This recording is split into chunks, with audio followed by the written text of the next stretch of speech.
हर साल lakhs of student gate examination की preparation करते हैं, बट उसमें से ओनली 1% लोगों का ही सिलेक्शन हो पाता है इन टॉप महारत्ना पीएसओज में। और बहुत सारे लोगों जो मेजॉरिटी ऑफ लोग हार्ड वर्किंग करते हैं, बट उसमें ऐसी मिस्टेक करते हैं जिसके कारण वो पीएसओज तक नहीं पहुंच पाते और गेट में अच्छी रैंक सिक्योर नहीं कर पाते।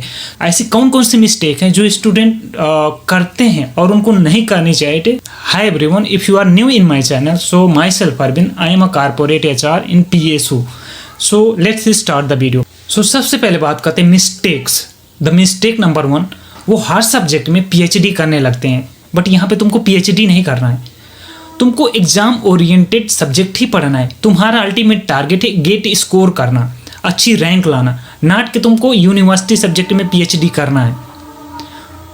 तो जितना हो सके यहाँ पे तुमको पीवाईक्यू सॉल्व करना है, ताकि तुमको ओवरऑल आइडिया आ जाएगा कि तुम्हारा एग्जाम से ओरिएंटेड कौन कौन से सब्जेक्ट या क्वेश्चन पेपर बन पा रहे हैं। Mistake number 2, unlimited source of material. Student इतना ज़्यादा मटेरियल फॉलो करने लगते हैं कि दूसरे टीचर को थोड़ा पढ़ लूँ, ये एकेडमिक वहाँ से टॉपर आते हैं, टेलीग्राम में वो टॉपर की नोट पढ़ लूँ, जिसके कारण वो एक सब्जेक्ट भी ऑनेस्टली कंप्लीट नहीं कर देते हैं। और वो and the mistake number 2, student क्या उसकी आदत होती है कि unlimited source of material follow करने की आदत होती है, जिसके कारण मैक्सिमम लोग अच्छी रैंक सिक्योर नहीं कर पाते। थोड़े इस टीचर के पढ़ लें नोट्स, उस टीचर की नोट्स पढ़ लें, वहाँ से टॉपर रैंकर आते हैं, टेलीग्राम में टॉपर्स की नोट है उसकी फॉलो कर लें, जिसके कारण वो ट्रैप में फंस जाते हैं और वो फाइनली एग्जाम भी सिलेबस भी नहीं कंप्लीट कर पाते। तो ये चीज़ आपको नहीं करना है, only follow only 1 source of material. And mistake number 3, student की आदत होती है कि सारा सब्जेक्ट सबसे पहले मुझे कंप्लीट करना है, बट ऐसा नहीं है। स्मार्ट स्टडी बहुत ज़्यादा ज़रूरी होती है। तुमको सबसे पहले पीवाईक्यू देखना है, उसमें देखना है कि कौन कौन से सब्जेक्ट हाईली वेटेज वाले हैं और उनको सबसे पहले प्रायोरिटी में करके कंप्लीट करना है। और जो ऐसे सब्जेक्ट हैं 1 से 2 मार्क्स के लिए आ रहे हैं बट उनका सिलेबस ह्यूज है, तो उनको तुमको लेफ्ट कर देना, उनको बाद में देखना है। अब बात करते हैं how to start the preparation. The step number 1, by 1 get subscription according to your budget. ये तुम्हारा ऑफलाइन हो सकता है, ऑनलाइन हो सकता है, according to your budget. I would suggest कि ऑनलाइन लो और उसमें रिकॉर्डेड वाले प्रेफर करो, क्योंकि उसमें तुम्हारा टाइम सेव हो जाता है। एंड इसके बाद 6 से 7 महीने में तुमको सिलेबस कंप्लीट करना है। Then after that and the step number 2, revise every subject at least 5 times. ये तुम्हारा एक टाइम रिवीजन करने से सिलेक्शन नहीं होता यार। बहुत सारे लोग होंगे एक टाइम रिवीजन करके बोल देते हैं मैं तो रिवीजन किया था, बट ऐसा नहीं। तुमको एटलीस्ट 5 टाइम्स रिवीजन कर, जितना रिवीजन करोगे ना उतना तुम्हारा कॉन्सेप्ट स्ट्रांग होगा। And the step number 3, solve PYQ at least 10 times. क्या वही बोल रहा है, 10 टाइम्स कौन सॉल्व करता है? बिलीव मी, ये बोरिंग लगेगा तुमको, बट एक से जब फर्स्ट टाइम सॉल्व करोगे तुमको समझ नहीं आएगा, सेकेंड टाइम सॉल्व करोगे समझ नहीं आएगा, बट जब 10 टाइम सॉल्व करोगे ना, तुम जब एग्जाम में बैठोगे ना क्वेश्चन को देख के ही ट्रिक कर दोगे।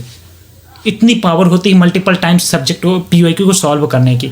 और तुमको पता है कि कोई भी एग्जाम हो, अराउंड 70% जो मार्क्स होता है पीवाईक्यू से ही आता है, तो इसलिए बोला 10 टाइम्स तुमको सॉल्व करना है। एंड जो 4th स्टेप है ना, बहुत इंपॉर्टेंट है। लास्ट के जो 2 से 3 मंथ बचे ना, उसमें तुमको 2 से 3 टाइम्स मॉक टेस्ट सॉल्व करना है। मॉक टेस्ट सॉल्व करना है एंड रिवीजन। उसमें तुमको पीवाईक्यू नहीं देखना है, उसमें तुमको रिवीजन एंड मॉक टेस्ट।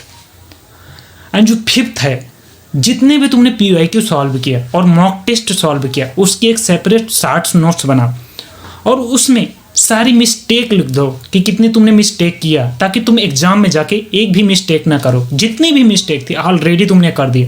ये चीज़ अगर तुमने फॉलो कर लिया ना, आई एम डैम श्योर कि तुमको ऑल इंडिया रैंक अंडर 100 से कोई नहीं रोक सकता। बस फॉलो करना पड़ेगा। हाँ, जब तुम पीवाईक्यू सॉल्व करोगे ना, तो तुमको एक टाइम सॉल्व करने में समझ नहीं आएगा, तो तुमको सॉल्व करते टाइम ना आंसर नहीं देखना है कि तुमने आंसर देख लिया। अगर तुमको क्वेश्चन का आंसर नहीं आ रहा है, ट्राई करो। मिनिमम 5 मिनट लग रहा है, 10 मिनट लग रहा है, लगने दो, बट तुमको खुद से सॉल्व करना है। अगर फाइनली आंसर नहीं आ रहा है, सो अगेन तुमको ट्राई करना है, फिर देखना है तुमको सोल्यूशन। एंड जो लास्ट है बहुत इंपॉर्टेंट है। लोग सब कुछ कर लेते हैं, mock test, revision, syllabus complete, but exam में अच्छा परफॉर्मेंस नहीं कर पाते। You know the reason is what? Ego नहीं एग्जाम में तुमको शो करना है। यहाँ पे मैं तुमको 3 राउंड बताऊंगा अटैम्प्ट करने के लिए कैसे करते हैं। सो फर्स्ट राउंड में गो थ्रू करना है पूरा पेपर को, और जो देखते ही तुमको लगे कि ये मेरा हाँ ये आंसर है, उसको क्लिक करना है विदिन सेकेंड में। एंड सेकेंड, जिसमें फार्मूला लगाते ही सॉल्व हो जाता है तो उसको सॉल्व कर दो। एंड थर्ड, तुमको लगता है हाँ कि मैं सॉल्व कर लूँगा बट थोड़ा टाइम लग जाएगा, तो उसको सॉल्व करो। इतने में तुम्हारा टाइम चला जाएगा, आई एम डैम श्योर। इससे फिर इसके बाद तो तुम्हारा टाइम बचने वाला नहीं है।